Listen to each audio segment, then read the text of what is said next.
Assalamualaikum warahmatullahi wabarakatuh dan selamat sejahtera. Bahasa Melayu tahun 5, tarikh hari ini 5 Julai 2021, hari Isnin 9 hingga 10.30 pagi. Pengisian untuk mata pelajaran sejarah hari ini ialah membina ulasan.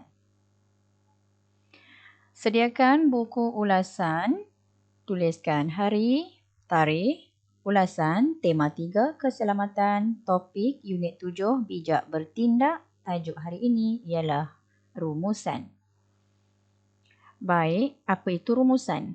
Rumusan dan ulasan adalah satu bentuk penulisan yang mempunyai format yang sama. Jadi, seandainya anda telah dan mampu menulis ulasan dengan baik, jadi anda tiada masalah untuk menghasilkan satu rumusan. Untuk nota ini tak perlu disalin. Ini hanyalah pengenalan kepada apa itu rumusan. Baik. Apakah yang perlu kita ingat untuk membuat ulasan atau rumusan? Apabila kita diberi tugasan untuk membuat ulasan atau rumusan, apa perkara yang paling penting kita ingat? Okey. Kita perlu ingat tentang penanda wacana, kata bantu dan juga bilangan patah perkataan kepada ulasan atau rumusan tersebut. Apa itu penanda wacana? Penanda wacana contohnya ialah selain itu, di samping itu, seterusnya. Kesimpulannya akhir sekali. Kata bantu pula contohnya ialah seperti kita hendaklah, kita mestilah, kita wajarlah, kita patutlah, kita haruslah, kita perlulah dan sebagainya. Baiklah, tentang penanda wacana dan kata bantu telah cikgu terangkan dalam kelas bersemuka pada bulan Mac yang lepas. Anda boleh merujuk kembali nota yang telah anda salin dalam buku tata bahasa sebelum ini. Okey? Baik, seterusnya. Diharap anda telah bersedia dengan buku teks Bahasa Melayu tahun 5 muka surat 49.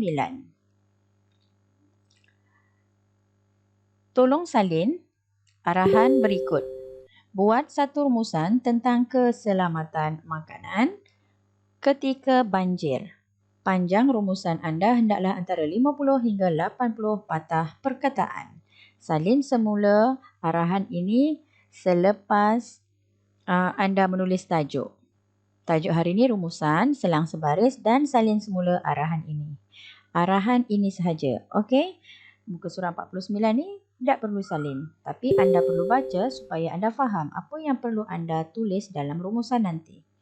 Sekarang perhatikan dalam kotak merah yang telah cikgu kotakkan. Kita akan mencari 1, 2, 3, 4 dan 5 maklumat daripada notis peringatan. Notis peringatan di atas ini. Notis peringatan bahagian keselamatan dan kualiti makanan Kementerian Kesihatan Malaysia. Pastikan anda telah membaca dan memahami notis ini sebelum kita mencari maklumat daripada notis ini.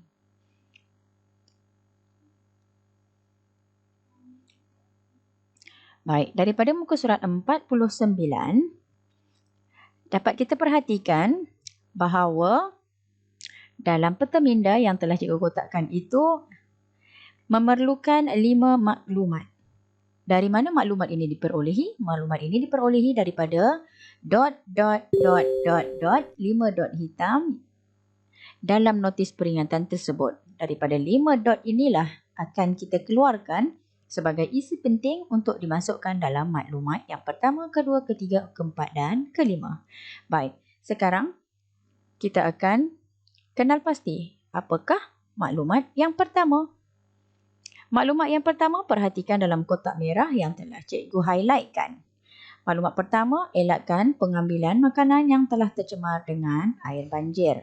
Maklumat kedua pula ialah perhatikan dot yang kedua, elakkan pengambilan makanan yang tidak disimpan dalam bekas yang bertutup rapat. Maklumat ketiga, perhatikan pada dot ketiga, pastikan makanan di dalam tin tidak rosak. Maklumat keempat, perhatikan dot keempat, basuh tempat penyediaan makanan dan peralatan makanan sebelum menggunakannya.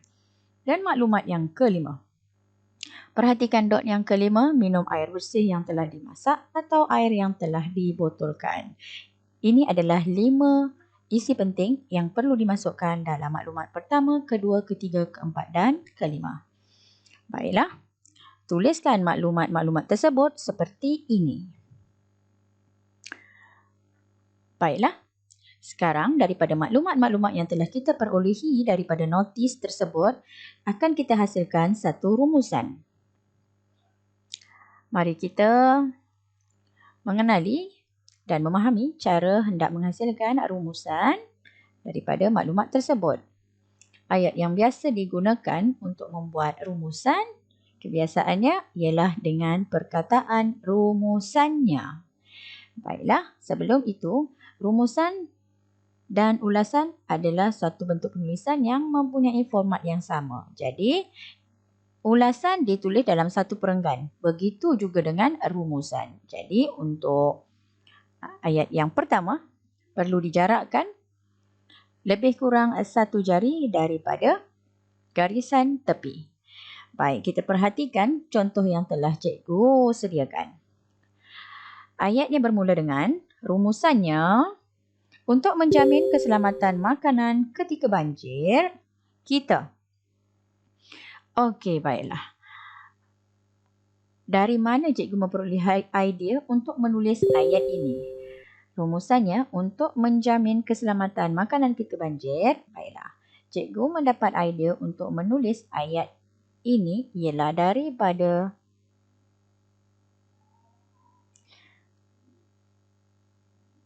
tajuk di muka surat 49. Okey, pada tajuk ini, notis adalah berkaitan keselamatan makanan ketika banjir. Keselamatan makanan ketika banjir.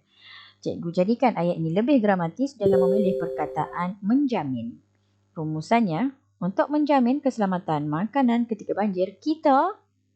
Baiklah, sekarang kita gunakan pengetahuan asas kita, iaitu penggunaan kata bantu. Kata bantu ada banyak contoh. Kita perlulah, kita patutlah, kita hendaklah, kita wajarlah dan banyak lagi. Jadi, sekarang kita akan mula masukkan isi pertama daripada maklumat yang pertama. Sebelum masukkan maklumat yang pertama, cikgu memilih satu kata bantu. Contohnya, cikgu mengambil kata bantu kita hendaklah. Jadi, ayat untuk masukkan maklumat yang pertama seperti ini. Rumusannya, untuk menjamin keselamatan makanan ketika banjir, kita hendaklah masukkan isi yang pertama daripada maklumat yang pertama, mengelakkan pengambilan makanan yang telah bercampur dengan air banjir. Cikgu ulang, rumusannya, untuk menjamin keselamatan makanan ketika banjir, kita hendaklah mengelakkan pengambilan makanan yang telah bercampur dengan air banjir. Perkataan elakkan di sini, cikgu jadikan satu perkataan yang lebih sesuai dan gramatis dengan menambah imbuhan meng. Apabila kita menambahkan imbuhan meng pada perkataan elak, jadi perkataan ini akan berubah kepada mengelakkan. Okey, mengelakkan pengambilan makanan yang telah bercampur dengan air banjir. Noktah. Habis ayat yang pertama menggunakan isi yang pertama. Okey, maklumat pertama, isi pertama, ayat yang pertama. Sekarang kita akan masuk kepada ayat yang kedua dan kita akan masukkan maklumat yang kedua. Ayat kedua menggunakan isi dalam maklumat yang kedua. Sebelum kita membina ayat menggunakan isi kedua, kita masukkan penggunaan kata bantu dan juga penanda wacana. Contoh penanda wacana yang sesuai, ada banyak jenis penanda wacana. Contohnya selain itu, di samping itu, akhir sekali, selepas itu, ada banyak lagi. Jadi cikgu pilih satu penanda wacana yang sesuai. Cikgu pilih penanda wacana selain itu dan cikgu memilih satu lagi kata bantu, kita perlulah. Okey? Cikgu mengambil satu penanda wacana, satu kata bantu, kemudian barulah cikgu masukkan isi kedua daripada maklumat kedua ini. Okey, contohnya, penanda wacana yang saya pilih ialah selain itu. Kata bantu, kita perlulah. Jadi ayatnya berbunyi begini. Selain itu, kita perlulah masukkan maklumat kedua, mengelakkan pengambilan makanan yang tidak disimpan di dalam bekas yang bertutup rapat. Cikgu ulang. Ayat yang kedua, selain itu, kita perlulah mengelakkan pengambilan makanan yang tidak disimpan di dalam bekas yang bertutup rapat. Okey, anda perhatikan betul-betul, dengar dengan baik bahawa cikgu telah menambahkan imbuhan yang sesuai bagi perkataan elak di sini menjadi mengelakkan. Okey, selesai ayat yang kedua menggunakan isi kedua daripada maklumat kedua.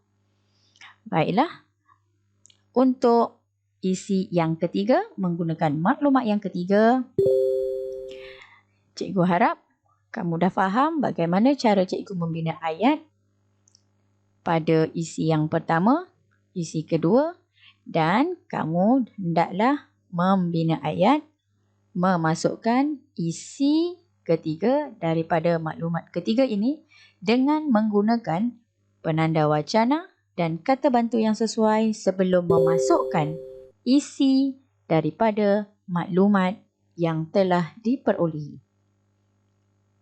Okey? Baik.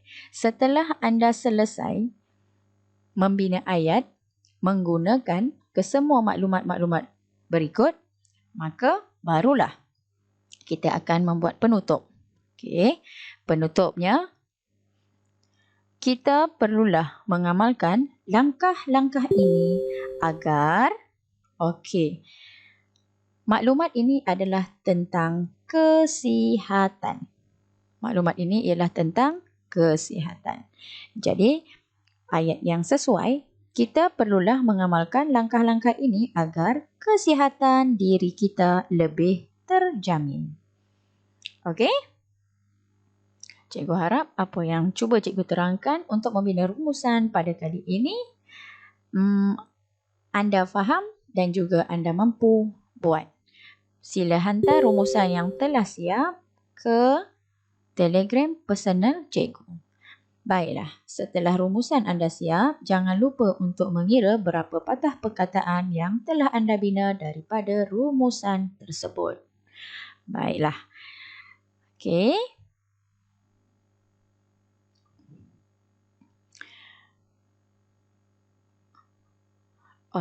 Sebelum cikgu menamatkan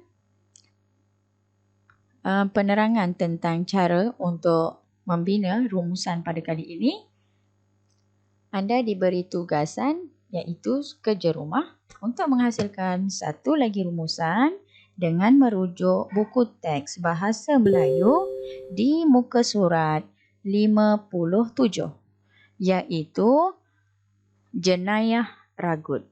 Anda boleh merujuk buku teks muka surat 57, peta minda pada bahagian bawah sekali, Jenayah Ragut. Okey? Cikgu harap anda boleh menyediakan rumusan yang baik berdasarkan tajuk Jenayah Ragut. Baiklah, dari mana isi-isi tersebut boleh diperolehi? Isi-isi tentang rumusan Jenayah Ragut itu anda boleh dapati daripada muka surat 56. Sebelum anda mampu menyudahkan menyiapkan rumusan tersebut, anda perlu membaca dahulu. Anda perlu membaca teks di muka surat 56 dan 57. Okey, sekian sahaja daripada cikgu. Terima kasih. Bye-bye.